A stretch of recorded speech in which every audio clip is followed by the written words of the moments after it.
The guy's been to all the clubs, he's had all the girls, but he sees there's something missing, there's a void.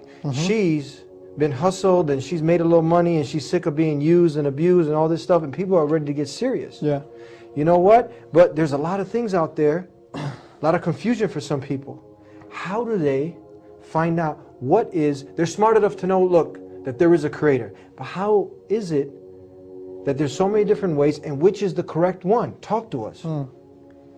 First, let's walk through the thought process of someone who comes to the right conclusions. They already recognize that this world was not created without a purpose. That, you know, the intricate creation of even ourselves, down to our very fingertips, is something very profound and amazing. So it couldn't be that this has been designed without an agenda, cause, a purpose. No way. They acknowledge that there's a creator who designed this in such perfection. And any decent human being, one characteristic of decency is gratitude. When somebody does you a favor, it's human decency that you want to thank them. It would be very indecent and inappropriate of you that you had a flat tire, somebody came and helped you out, and you just turned the other way and walked away. Or drove off. That's just rude. It's not appropriate. It's not common decency. Not at all. And human beings have a sense of common decency across religions and culture. Absolutely, yeah. So when you realize there's a creator, you realize that he's created you in such a powerful way, and he's given you abilities that he hasn't given other creatures. Yeah. And he's given you, all of these faculties, not just your physical faculties, which are amazing enough. Like none of us paid for our eyes, and none of us, bought our hands anywhere. They were just given to us. And there are so many others that don't have these things. So one acknowledges, first of all, that these things were given to him or her without them having to pay for them. And then on top of that, their sustenance, water, the air they breathe, the family they enjoy, the house, whatever they may have, is just, they've been poured upon from every direction with all sorts of favors, none of which they had to pay for. It was just kind of handed down to them. So the very least decent person, well, in some way in their mind, they want to be grateful. So even you'll find the people that aren't very religious, if they win the championship, they'll say, I thank God. Yeah. Right? There's some sense of decency, right? But in addition, there's also a sense of appreciation. In addition to praise, or rather gratitude, there's praise and appreciation. Meaning he didn't just help us, he helped us in such a profound way. And his creation and his creative power is so incredible. Just the vastness of this universe, if you ever ponder over that. Just look at the sky one day and just look at its flawless end to end. That in itself would make you in awe of the creative power of this one creator. We're not even going to name him yet. We acknowledge then that this creator who made me, who has a purpose, well, who is the best person, or the best individual, or entity rather, that can tell me my purpose? Think about this. If I made this cup, well, I made it for a purpose. The manufacturer of something manufactures something for a reason. You make a car so it drives. You build a house to live in, right? So when human beings construct something, design something, then there's a purpose in mind for which they're designed.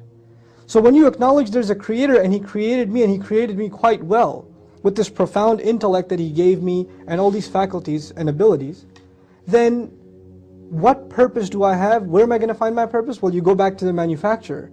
You go back to the creator to find your purpose. You can't figure it out yourself, you have to ask him, because he's the one who designed you. So you acknowledge that you are actually, this Lord that's over you, the one who's been providing for you and sustaining you and taking care of you, just like he's the Lord of everyone else, he's the only one that can dictate your purpose. But you also come to another really powerful conclusion, that up until now in your life, maybe you're 25 years old. For 25 years in your life, you didn't live up to your purpose because you didn't even know what it was, right? So you've been in violation of your purpose. Now let's take a step back. If you have, if I own a computer and it doesn't do what I want it to do, right? It crashes. I can chuck it out. I can throw it away. I own it. I bought it for a purpose. It didn't fit that purpose, so I got rid of it. Back in the old days, some farmer gets a cow, right? A cow stops giving milk. He got it for the purpose of milk. It stops giving milk, what does he do? Slaughters the cow. Yeah. But you come to the conclusion that you were created for a purpose. There's a Lord over you who expects that you live up to your purpose, but for these 25, 20, 19, 18, whatever years of your life, you've been violating that purpose because you didn't even know there was a purpose. You didn't even acknowledge it. But did he punish you for it? Is it, for example, one of your purposes, one thing under your purpose is not to lie, for example. Every time you lied, was there lightning that struck from the sky and cut your tongue off? Or every time you stole, did your hand just fall off? Or every time you engaged in something evil, something wrong, did you experience the punishment right away? No, He let you go. He let it slide. He keeps letting it slide. And human beings aren't like that. When we expect something from someone, like an employee, right? If I hired you to be my accountant and I expect you to show up at 9 o'clock and you don't show up for 4 weeks, and then you show up after at the 5th week it's 3 p.m. and say, where's my paycheck?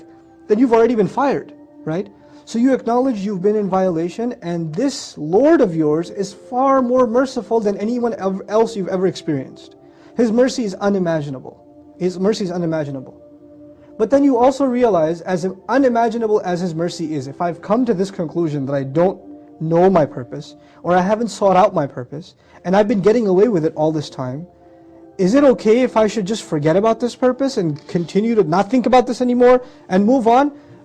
Or if I've come this far in my thought, then I should realize that He knows that I've come to this conclusion. He knows that I realized I should be looking for my purpose. So if I stop my search here and say, I'm thinking too deep, better go back to the life of partying, then there will be consequences. I will have to pay for everything that I did. So once you reach this thought process up to here, now what's the next step?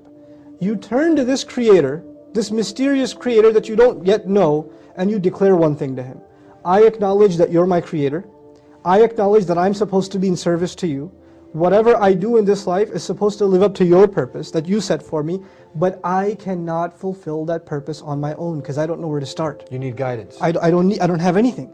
So even if I want to serve You, how am I going to do so unless You help me? Unless You help me. So far you're with me in the thought process. Gotcha. First there was appreciation. Then there was His amazing mercy that He let you slide so far. Then there was the idea that there's going to be consequence, so you better get your act together. Then there's the idea that you ask Him, I'm going to worship You, I want to turn to You, I want to give myself up to You, we need direction but I now. need Your help. We need direction. We need direction. So now when you ask Him for direction, you ask Him for guidance. You ask Him for the way, the clear, straight way to live your life. But you also come to another conclusion. If in fact He is as merciful, if in fact this is the truth, then you can't be the only one. This must have happened before you. There must have been people before that asked for this guidance, sincerely. And there must be people before that were given this guidance, right? So you ask Him, instead of being left out on your own, you ask Him to show you a path that other people have already walked. People have already got, and that He favored upon, right? And then there must be other people who asked for that path. Now listen to this carefully. They asked for that path, they got the path. It's like me asking you for directions, you gave me directions, but I didn't follow those directions, right? I didn't follow those directions. That's such a person who asks for the favor, gets the favor, and then disregards the favor, is someone who the Creator must be very angry with. There's a person who didn't even get the favor, but there's a person who got the favor and then disregarded it. Saw the truth and then put it aside. This person is worthy of the Lord's wrath. And then finally there's a person who asked for the favor, got that favor, received that favor, but then mixed his own thoughts and desires into that favor. God gave him guidance, He gave him the truth, He gave him clarity, but he didn't like everything that he heard. So he put something of his own in there and became lost. Now this thought process that I've explained to you, actually, the reason I went in this route is because this is the thought process of the Qur'an, the first surah. The first surah of the Qur'an is actually the thought process of someone seeking the truth. We say, Alhamdulillahi Rabbil Alameen, the first thing. Praise and gratitude belong to Allah, the Lord of all the peoples of the worlds. All the worlds, okay? So we talked about praise and gratitude. Then we say, Ar-Rahman Ar-Rahim, the unimaginably, exceedingly merciful, constantly merciful. So this was the mercy part. But then we say, Maliki Yawmiddin, the master of the day of judgment. There's going to be consequence if I try to take advantage of His mercy. Then we talked about you reaching the conclusion you want to worship Him. Iyaka na'budu, we worship only You. But we can't worship Him ourselves, we need help. So Iyaka nasta'inu, we seek Your help. We seek Your help. What help specifically do we seek? Guide us. So what's the next ayah? Ihdina as-sirata al-mustaqim, guide us to and along the straight path. Then we said, this path must not be us alone. There are people that have gone down this road before. So we asked to find the road of those who have succeeded before us, the path of those who you favored, not those who earned your wrath, not those who went astray, right? So this thought process is what we are asking people to consider. It's universal. I didn't take you to the Quran first. I showed you the logic of that path first, right? Yeah. Once you understand this path, nothing I have said is directly saying accept Islam. All we're saying is be sincere to the Creator, be grateful to Him, accept Him as your Lord, ask Him to show you the path sincerely, and ask Him to show you those who walked down this path before and succeeded, and keep you away from those who walked down this path but then got lost, then went astray, or earned God's wrath, earned Allah's wrath, right? Now for people who are seeking this truth, what is the measuring stick? The first measure is your own conscience. That's the first measure. The second measure is, if in fact it is from God, then it has to meet one primary standard. And that primary standard is, there can be no one between me and the worship of that one true God. Nobody in the middle. Nobody in the middle. There can be those who show me that path. But I'm not going to worship these people that are showing me the path. I'm only going to take their teachings to get to the path, because they may be the ones Allah favored. Just like I asked to show me some role models, some guides. Yeah. So these are people that are role models, not ones to be worshipped, but rather to be looked at as role models, as guides. So this sincere attitude, this measuring stick, with this standard, when you try to seek a path, and you try to filter out what is it that's out there, what are the things that people are calling towards, and you find, and then in that quest, when we ask you humbly to consider, just sincerely look at Islam, sincerely look at the Quran. What is it asking you to do? What is it asking you for? What is it demanding from people? You will find it's essentially saying one thing: we created you for a purpose, right? And Allah says, وَمَا خَلَقْتُ الْجِنَّ وَالْإِنسِ إِلَّا لِيَعْبُدُونَ. We didn't create jinn or human beings except that they should worship me.